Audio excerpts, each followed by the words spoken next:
Le Burkina Faso est une référence et nous devons maintenir le flambeau très haut. Aujourd'hui, après ici, nous irons inaugurer l'usine de ciment, qui est une usine de plus au Burkina Faso. Mais l'espoir, c'est de pouvoir discuter avec toutes les cimenteries dans les jours à venir pour voir comment baisser le prix du ciment aussi. Parce que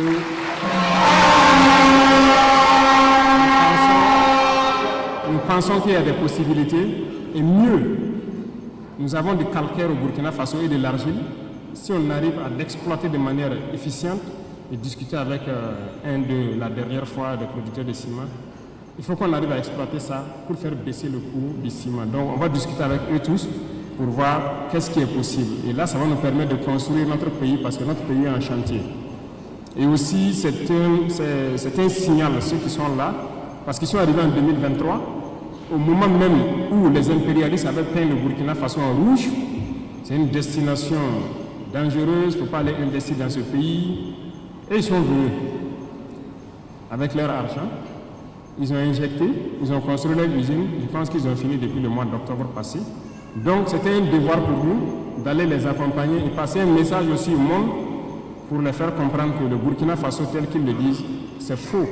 Parce que ceux-là qui ont peint le Burkina Faso en rouge, vous voyez, automatiquement le lendemain, en tout cas quelques jours après, Air France a dit qu'il ne vient pas au Burkina Faso. Parce que c'est rouge, même Ouagadougou là, c'est la guerre seulement. C'est ça, non? On a dit, il n'y a pas de problème. Vous êtes libre de ne pas venir au Burkina.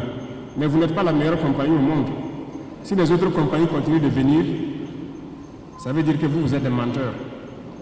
Puisque les autres compagnies continuent de venir au Burkina Faso. Bruxelles vient, Turquie vient, je ne sais quoi, Éthiopienne, toutes les autres compagnies continuent de venir. C'est pour dire que les impérialistes sont très forts. Ils inventent leur ligne de conduite.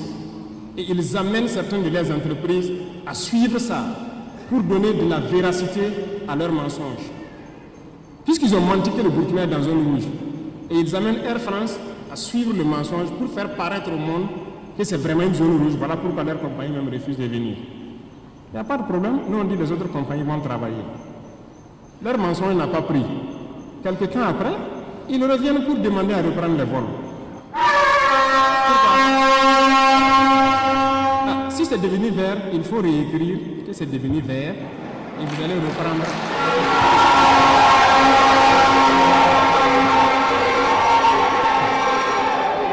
Donc c'est pour vous dire que l'impérialisme a tous ses stratagèmes. Voilà. Et si vous écoutez les radios en son temps, ça piaille partout. Ouais, le pays est tellement ensanglanté que Air France a tout arrêté. Quelques semaines après, Air France sort ses chiffres. Leur chiffre d'affaires a augmenté parce qu'ils ne viennent plus dans l'AES. En tout cas, c'est bien. Et puis vous venez négocier, supplier pour qu'on réouvre encore pour vous. Il faut repeindre le pays en vert. Et puis on va commencer à collaborer. On ne refuse pas ça.